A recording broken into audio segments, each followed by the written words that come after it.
നമസ്കാരം, സിറ്റി ന്യൂസിലേക്ക് സ്വാഗതം.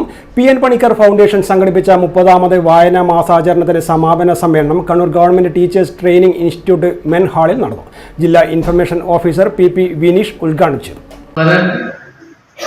വളരെ വേദനാജനകമായ ഒരു യാഥാർത്ഥ്യമാണ്. നമ്മൾ വായനാ മാസാചരണവും പക്ഷാചരണവും ഒക്കെ നടത്തുന്നുണ്ടെങ്കിൽ നമ്മുടെ വിദ്യാർത്ഥികൾ വായനയിൽ നിന്ന് വളരെയധികം പുറകോട്ട് പോകുന്നു എന്നുള്ളതൊരു യാഥാർത്ഥ്യമുണ്ട്.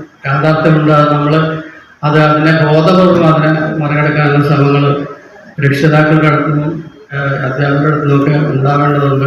കാരയിൽ സുകുമാരൻ അധ്യക്ഷത വഹിച്ചു.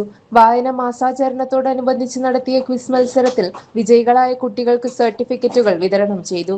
P Satheesh Kumar, PK Premarajan, Pavithran Kotheri, TV Girish, Suma Pallippuram തുടങ്ങിയവർ സംസാരിച്ചു. City news Kannur. കൂടുതൽ വാർത്തകൾ അറിയാൻ സിറ്റി ചാനൽ വാട്സ്ആപ്പ് ഗ്രൂപ്പിൽ ജോയിൻ ചെയ്യുക. ഒപ്പം YouTube ചാനൽ സന്ദർശിക്കുക. വാർത്തയുടെ അവസാനിക്കുന്നില്ല. മറ്റൊരു വാർത്തയുമായി വീണ്ടും കാണാം. നമസ്കാരം.